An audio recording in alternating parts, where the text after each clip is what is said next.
Bienvenue tout le monde à une nouvelle vidéo de la chaîne Fortifie-toi, une chaîne où on parle de la parole de Dieu, qui est la parole vivante de notre Dieu créateur. Alors aujourd'hui, je vais utiliser une Bible nouvelle édition de Genève 1979, une Louis II. C'est une version que j'utilise couramment, mais il y a plein d'autres versions qui sont excellentes.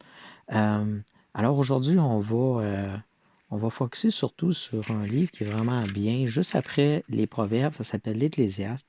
On va parler de c'est quoi des vanités, puis c'est quoi rechercher la volonté de Dieu. Alors, avant de commencer, si vous voulez bien, on va prier. Alors, merci Seigneur grand Dieu. Merci parce que c'est toi qui es le créateur du ciel et de la terre. C'est toi qui es notre créateur. Merci Seigneur d'avoir fait nous tes enfants, tes fils d'adoption. Merci parce que tu es un Dieu vivant qui est à l'écoute de tes enfants. Je te prie Seigneur de nous aider à bien distinguer ta volonté, à bien distinguer le chemin que tu as tracé pour nous, puis qu'on puisse en toute chose, Seigneur, rechercher ta volonté, rechercher ton royaume en premier, et toute chose suivra. De remettre toutes choses en tes mains, Seigneur grand Dieu, donne-moi les paroles pour vraiment bien expliquer ce que tu as écrit dans ta Bible. Puis, Seigneur, je te prie pour les cœurs qui vont recevoir ta parole, prépare les cœurs à bien recevoir cette semence incorruptible. Puis, Seigneur, je te prie pour faire pousser cette semence. Je te remets toutes choses en tes mains, c'est au nom de ton Fils Jésus que je te prie. Amen. Alors, commençons si vous voulez bien. Il y a un certain temps, je prenais une marche avec mon garçon, puis il était jeune à ce moment-là. Il me demandait, papa, pourquoi qu'il y a des gens payent des gros montants pour des voitures, ils payent très, très cher pour des voitures. Puis là, je disais, ben, c'est une très bonne question. Puis au final, ben, ça dépend, c'est où que tu mets tes priorités. Hein? Puis ça m'a fait penser justement au livre de l'Ecclésiaste. On a beau essayer de réinventer la roue, on n'y arrivera pas. Alors, on peut voir dans le livre de l'Ecclésiaste, justement, on va aller lire au verset 9, chapitre 1, et on va aller voir le verset 9, qui est juste ici. Ce qui a été, c'est ce qui sera, et ce qui s'est fait, c'est ce qui se fera. Il n'y a rien de nouveau sous le soleil. Et là, mon garçon de me répondre, ben papa, c'est bien décourageant tout ça. Je dis, ben oui, ça peut l'être, décourageant, mais il faut garder le focus à la bonne place. Alors, dans son livre, l'Ecclésiaste, il ne passe pas par 4 chemins. Hein? Il va tout droit au but, au premier chapitre, et il commence direct avec les versets 2 et 3. On va aller les lire.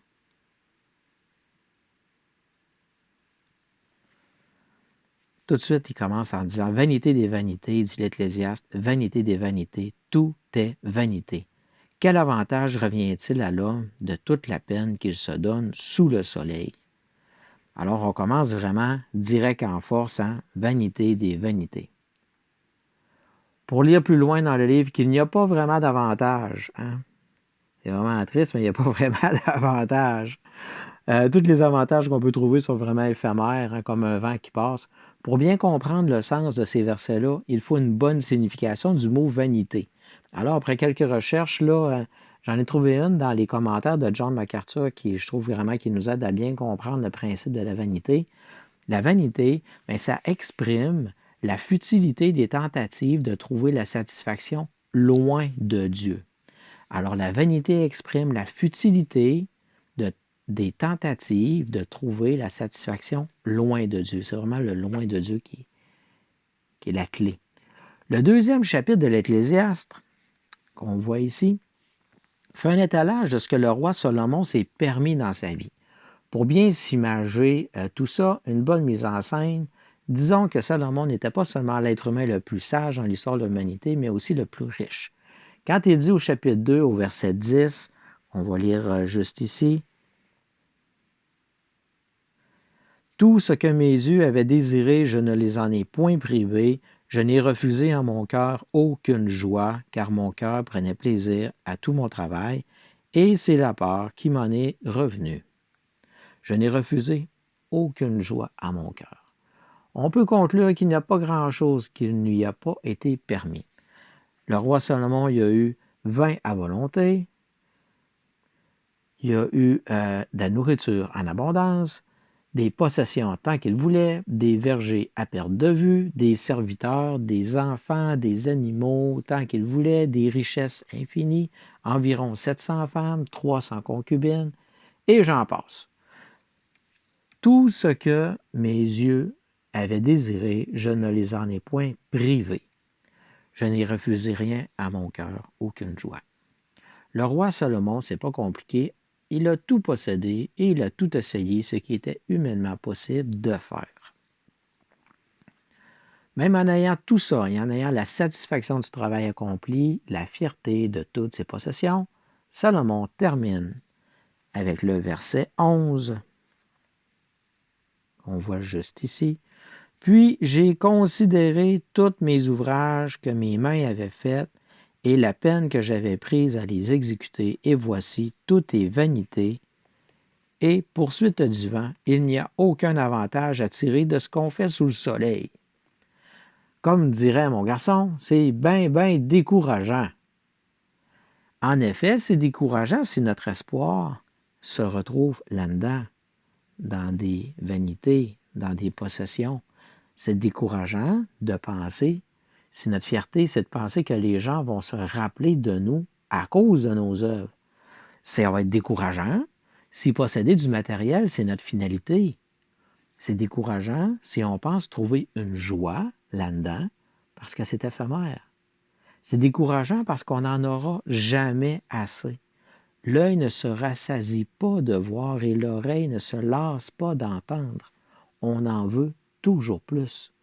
Mais si on revient à la définition de tantôt, qu'on disait tantôt, la vanité exprime la futilité de trouver, la futilité des tentatives de trouver la satisfaction loin de Dieu.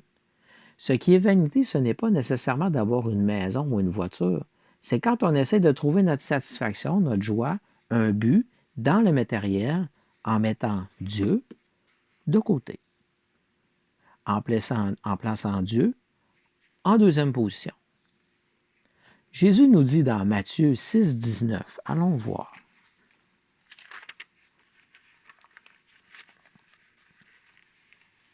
Chapitre 6 et les versets 19 à 21. On peut voir juste ici. Ne vous amassez pas des trésors sur la terre où la teigne et la rouille détruisent et où les voleurs percent et dérobent, mais amassez-vous des trésors dans le ciel où la teigne et la rouille ne détruisent point et où les voleurs ne percent ni ne dérobent.